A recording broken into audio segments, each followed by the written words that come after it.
melakukan hal-hal mengerikan, bunuh dirimu sendiri, gorok tenggorokanmu, tenggelamkan Briony, tikam Briony, begini lebih baik, semua orang membencimu, mereka menertawaimu saat aku tidak ada. Kau tidak berharga, mati mati mati mati mati mati. Kurasa aku memang benar sudah gila. Pikiranku benar sudah kacau saat aku menyelesaikan jurnalku. Orang di sekitarku, terusan bertanya apakah aku baik-baik saja dan bahwa aku tampak sakit. Rasa takut dan cemas berlebihan menggerogoti kepalaku dan setiap kali ada yang berbicara denganku aku tidak tahu apakah mereka benar nyata atau hanya sedang berhalusinasi. Suatu hari Briony menemukanku sedang berbaring di ujung tempat tidur dengan sebuah pisau di tanganku. Dia merasa cemas karena aku belum membalas pesannya selama beberapa jam. Aku tentu saja tidak bisa membalas pesannya karena salah satu dari mayat itu sudah mengambil teleponku. Saat Briony menemukanku aku benar sudah siap untuk menghabisi diriku sendiri. Aku hanya ingin suara di dalam kepalaku berhenti. Dia memaksa untuk membawaku ke rumah sakit. Seorang dokter spesialis langsung melakukan serangkaian tes dan pemindaian otak padaku. Hasilnya menunjukkan bahwa aku memiliki sebuah tumor di bagian depan otakku. Dokter menjelaskan bahwa tumor dengan ukuran dan lokasi seperti itu dapat menyebabkan halusinasi penglihatan dan pendengaran seperti yang kualami. Dia juga berkata bahwa akan sangat sulit bagi penderitanya untuk membedakan mana yang nyata dan tidak nyata. Mereka harus segera mengoperasiku, dan ini adalah prosedur yang sangat beresiko. Ada kemungkinan bahwa otakku akan mengalami kerusakan permanen. Bahkan, yang lebih mengerikan lagi, ada kemungkinan bahwa tumor itu sudah menyebar sampai ke bagian dalam otakku. Kalau benar demikian maka mustahil untuk mengeluarkannya dari dalam kepalaku. Bahkan apabila mereka berhasil melakukannya, masih belum bisa dipastikan apakah masih ada sisa tumor itu yang tertinggal.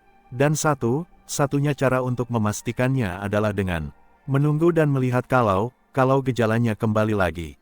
Aku tidak yakin apakah aku ingin menjalani operasi itu. Saat Briony mengetahui betapa mengerikannya gejala tumor itu, dia berkeras agar aku dioperasi. Rumah sakit lalu memasukkanku dalam daftar pasien yang akan menjalani operasi keesokan harinya. Aku tidak bisa tidur malam. Itu memikirkan bahwa otakku mungkin akan rusak selamanya. Aku merasa takut bahwa aku mungkin tidak akan kembali normal lagi. Briony menjagaku semalaman. Tak peduli betapa takutnya aku dan seberapa banyaknya air mataku mengalir, dia tetap berkata abdaku bahwa semuanya akan baik-baik saja. Dia benar sangat menyayangiku. Tidak peduli dalam keadaan seburuk apapun, dia tetap bisa bersikap tenang dan sabar. Aku tidak mungkin melewati semua ini tanpa dirinya. Keesokan harinya dia mengantarku ke rumah sakit. Jantungku berdebar membuat dadaku terasa sesak. Saat aku akhirnya terbaring lemas di atas troli, napasku benar-benar sudah tidak dapat ku kendalikan. Briony berdiri di sampingku saat para petugas rumah sakit membantuku siap untuk operasi. Dia menggenggam tanganku sambil berkata bahwa semuanya akan baik-baik saja. Saat dokter muncul dan membawaku ke ruang operasi, dia meremas tanganku dan mengecup dahiku. Dia pasti sama takutnya denganku karena aku bisa melihat matanya mulai berkaca-kaca. Sebelum aku dibawa masuk ke dalam ruang operasi aku masih sempat mendengarnya berkata, "Aku mencintaimu. Semoga operasinya berjalan lancar." Briony adalah hal terakhir yang kupikirkan saat mereka menaruh masker menutupi wajahku. Dan saat obat bius pelan-pelan membawaku jauh ke bawah alam sadarku, aku mengucap syukur pada Tuhan karena telah membawa Briony masuk ke dalam kehidupanku. Selama operasi berlangsung, aku bermimpi aneh. Dalam mimpiku, aku sedang berjalan menyusuri lorong di sebuah hotel kecil. Tak peduli seberapa lamanya aku berjalan, lorong itu tampaknya tak berujung. Tak ada yang menjawab saat aku mengetuk pintu kamar sepanjang lorong itu. Hanya ada aku sendiri. Lalu aku terbangun dengan rasa sakit luar biasa di kepalaku. Seorang suster tampak berdiri di sampingku. Aku mencoba untuk berbicara tapi mulutku terasa begitu kering. Dia memberiku segelas air yang langsung kuteguk dengan rakus. Saat rasa kering di mulutku mereda, aku akhirnya bisa berbicara lagi. "Apakah operasinya berjalan lancar?" "Ya, Tuan, operasinya berlangsung dengan baik. Tumor di kepala Anda berhasil kami keluarkan." Tanpa ada komplikasi, aku langsung merasa lega, seakan-akan sebuah beban berat telah diangkat dari dadaku. Sudah berakhir. Aku merasa seperti sedang menahan napas selama beberapa bulan terakhir ini dan sekarang aku sudah bisa bernapas dengan lega lagi. Beberapa jam kemudian, suster itu memberitahu bahwa ada seseorang yang datang menjengukku. Rupanya ibuku. Jujur saja aku merasa sedikit terkejut walaupun aku sudah memberitahunya bahwa aku akan menjalani operasi. Tapi aku tidak menyangka bahwa dia akan jauh ke sini untuk menjengukku. Rumah orang tuaku berjam jauhnya dari apartemenku dan aku tahu ibuku tidak suka menyetir. Tapi aku senang luar biasa melihatnya. Beberapa saat setelah ibuku tiba, ayahku dan beberapa orang temanku juga datang untuk melihat keadaanku. Wajah mereka juga tampak lega dan aku hanya bisa tersenyum seakan-akan sudah berbulan-bulan lamanya aku tidak melihat mereka. Ibuku lalu menjelaskan situasiku pada teman-temanku, tentang betapa gawatnya tumor yang kuderita dan bahkan sempat berkelakar tentang bagaimana aku mulai bertingkah seperti orang yang sudah kehilangan kewarasannya, dan kemudian dia lalu mengucapkan sesuatu yang aneh. Saat dalam perjalanan ke rumah sakit, dia tampak benar-benar ketakutan.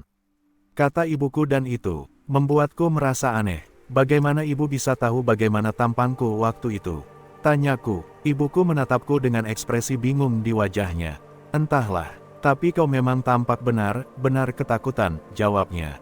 Bukan begitu. Bagaimana mungkin kau bisa tahu bagaimana tampangku waktu itu sedangkan kau tidak ada di dalam mobil saat aku dalam perjalanan ke rumah sakit, Bu? Tentu saja aku ada di sana. Menurutmu siapa yang mengantarmu ke rumah sakit? Jawab ibuku, sambil memutar bola matanya. Tiba-tiba perutku terasa mual. Ada sesuatu yang salah. Bukan ibuku yang mengantarkanku ke rumah sakit. Tapi Brionilah yang mengantarku. Aku memandang sekeliling ruangan tapi Brioni tidak tampak dimanapun. Mom, di mana Brioni? Ibuku mengangkat bahu dan berkata dia tidak tahu. Aku lalu meminta teleponku dan dia langsung mengeluarkannya dari dalam tasnya. Ini benar-benar aneh. Aku yakin bahwa aku menitipkan teleponku pada Brioni. Beberapa menit kemudian berjalan seperti dalam mimpi. Aku memeriksa teleponku mencari pesan dari Brioni. Bahkan pesan terakhir darinya tidak ada sama sekali. Namanya pun tidak terdaftar di kontakku. Wajah semua orang tampak khawatir saat mereka menatapku. Aku berteriak memanggil perawat yang menjagaku tadi. Apa kau melihatku saat datang ke rumah sakit tadi pagi? Tanyaku padanya. Ya, Tuan. Apa Anda baik-baik saja? Apa kau melihat gadis yang datang bersamaku? Maksudnya, ibu Anda? Bukan, gadis yang seumuran denganku. Namanya adalah Brioni. Yang datang tadi pagi mengantar Anda ke sini adalah ibu Anda. Saat tumor itu masih berada di dalam kepalaku, aku selalu mempertanyakan segala hal yang kulihat dan kudengar. Apapun yang kulihat bisa saja adalah halusinasi. Apapun, mereka lalu bercerita bahwa ibukulah yang menemukanku terbaring di sudut tempat tidur dengan sebuah pisau di tanganku setelah dia mengemudi selama berjam-jam untuk menengok keadaanku. Karena aku tidak pernah membalas pesannya. Tak seorang pun ingat pernah melihat gadis bernama Brioni. Temanku berkata bahwa mereka jarang melihatku selama berbulan-bulan. Aku telah mengunci diri di apartemenku dan menolak untuk berbicara dengan siapapun. Dan selama itu aku berpikir bahwa aku berada bersama dengan Brioni. Menghabiskan berjam-jam bercakap dengannya. Percakapan yang tidak pernah terjadi. Brioni tidak pernah ada. Satu-satunya gadis yang kucintai hanyalah sebuah ilusi. Dia tidak pernah ada. Dia tidak pernah ada. Dia adalah segalanya bagiku dan bahkan dia tidak nyata. Aku masih menatap gumpalan tumor di dalam toples di hadapanku. Aku sudah berpesan pada perawat untuk tidak mengizinkan siapapun masuk ke dalam ruanganku. Aku perlu waktu menyendiri dengan tumor ini, karena aku yakin di suatu tempat di dalamnya ada Brioni yang sedang menungguku. Merindukanku seperti aku merindukannya. Saat aku bertanya pada dokter, apakah dia bisa memasukkan tumor itu lagi ke dalam kepalaku, dia hanya tertawa. Dipikirnya aku hanya sedang bercanda. Aku merasa seakan-akan hatiku telah hancur berkeping-keping. Yang terburuk dari semua ini adalah, setelah tumor itu berhasil diangkat dari dalam kepalaku, aku semakin sulit mengingat wajah Brioni, atau bahkan saat kami masih bersama. Ingatanku tentangnya semakin memudar. Aku hanya bisa berharap sekarang bahwa kanker itu sudah terlanjur menyebar jauh ke dalam kepalaku. Bahkan mungkin tumornya akan tumbuh kembali. Dan aku mungkin akan bertemu dengan Briony lagi. Saat aku masih sakit dan dihantui oleh halusinasi. Halusinasi itu, aku berharap bahwa mereka akan segera berhenti. Tapi sekarang aku berharap bahwa mereka tidak pernah lenyap.